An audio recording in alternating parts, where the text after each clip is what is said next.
Jim Willis is usually the one asking questions. He has been doing so since the early 70s when he first began his career as an ambitious reporter.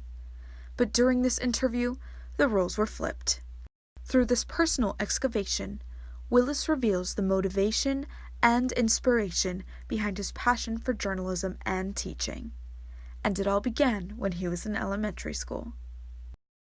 Young people tell me that in my Journalism 210 class, beginning reporting class, oftentimes that they just love to read and love to write at a young age, and that was me. I walked to my elementary school, and halfway between me and my elementary school was the city library, and I would stop off there after school and start reading, and I developed a real love for reading. And then if you really get interested in reading, you're kind of wondering whether or not I could write a story like that. But Willis attributes his father for spearheading his love for journalism at an early age. My dad was a pioneering television guy in the early 1950s, and so we talked a lot of shop around the house and stuff, and he got me interested in photography, and that was really my first entry into the media. I became a school photographer, and then I think the first time I saw my byline in print, though, I was kind of hooked on that. And the bylines didn't end there. As the early 70s and 80s rolled around, Willis continued to progress in the journalism field. I started on a small newspaper, came out twice a week in a suburb of Oklahoma City. And it was a good learning ground for me because I had to do everything. I hired on as a reporter, and a week later I was made editor of the whole paper. Willis's career was just beginning, but another passion was brewing within him, his love of teaching, and Willis explains why.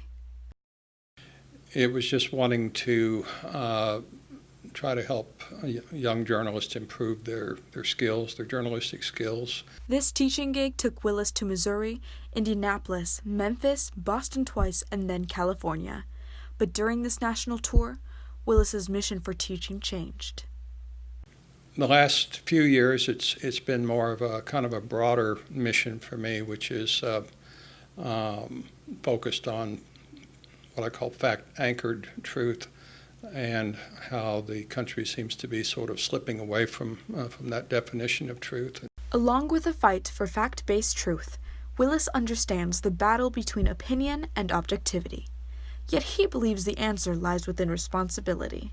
The responsibility is yours to not just to treat every source, every news source, every news operation as being equal and as being on the same mission, because they're not. And Willis also has some advice for the journalist. Stay on the factual side and to try to keep your own emotions and opinions at bay to a point where they're not affecting the factuality of what you're saying. But it's sometimes not as easy as that, because we all have worldviews, and we all tend to buy into one narrative more than another kind of a narrative, because we're not robots. Willis experienced this idea of journalists not being robots on a trip back to his hometown of Oklahoma in 1995. What started as a typical Thursday morning morphed into the tragedy of the Oklahoma City bombing. For me, allowing myself to feel for what the others were feeling, which wasn't difficult at all. I was, mostly trying to shut those feelings down for a while just to do the job. But allowing myself to feel them sort of opened up new ways of telling the story. And he explains that emitting the emotion from a story sometimes strips the story completely.